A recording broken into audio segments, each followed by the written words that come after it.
There is a word that started as a joke on the internet and ended up in the Oxford Dictionary. Brain rot. Before you dismiss it as another Gen Z phrase, scientists have started taking it very seriously. Millions of people spend hours every day consuming short-form content. It's not just distraction or wasted time. Something is changing inside the brain itself, and the people it is happening to are the last ones to notice. Let's start with what brain rot actually describes. Not a medical diagnosis, but a real pattern of cognitive symptoms.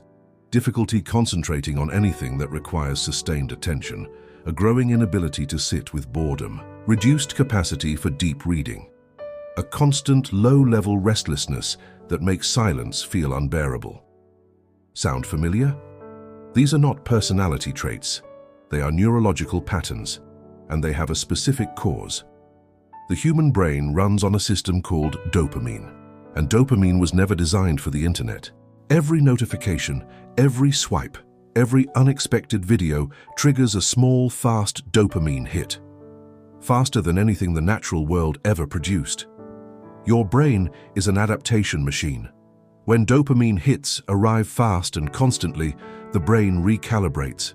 It raises its own baseline. It starts requiring more stimulation just to feel normal. A book feels boring, a conversation feels slow. Your own thoughts feel unbearable to sit with. You haven't become lazy. Your brain has been recalibrated. This process has a name in neuroscience: dopamine downregulation.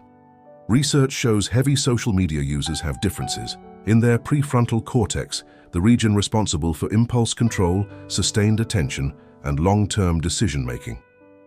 A 2023 study found adolescents spending over 3 hours daily on social media showed structural differences in brain regions associated with reward processing and emotional regulation. These were physical differences, visible on a brain scan. The content itself has been engineered to accelerate this process. Algorithms are optimized for maximum engagement. Maximum engagement means minimum gap between rewards. The average short-form video is now under 30 seconds. The algorithm learns what keeps your specific brain watching. It knows your triggers better than you do. It serves you content tuned precisely to your dopamine profile. You are not scrolling, you are being scrolled. The attention span data tells a disturbing story. In 2000, the average human attention span was 12 seconds. By 2015, it had dropped to 8 seconds, lower than a goldfish. Researchers estimate it has dropped further still.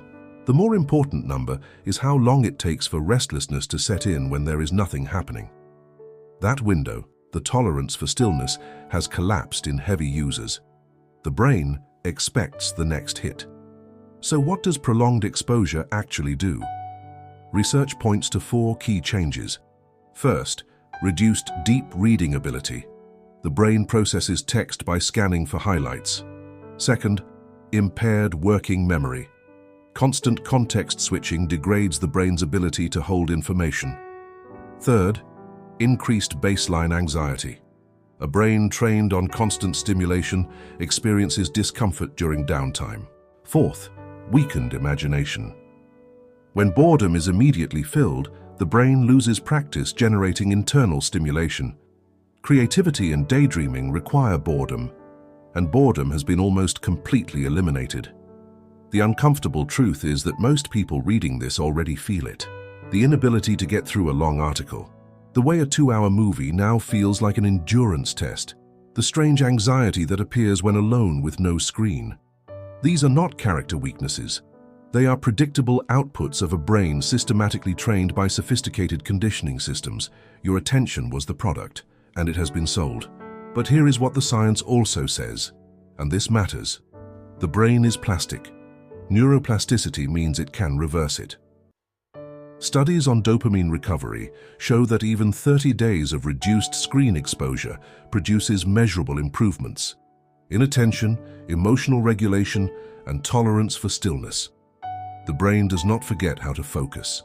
It just needs the conditions to remember. The path back is not complicated.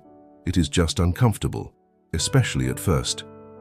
Because the first thing you feel when you stop feeding the machine is exactly what it trained you to avoid: silence. If this made you think differently about the way you use your phone, subscribe to SimplePsych. Every week, we break down the science of the mind in ways that actually make sense. Hit the bell. You won't want to miss what's coming next.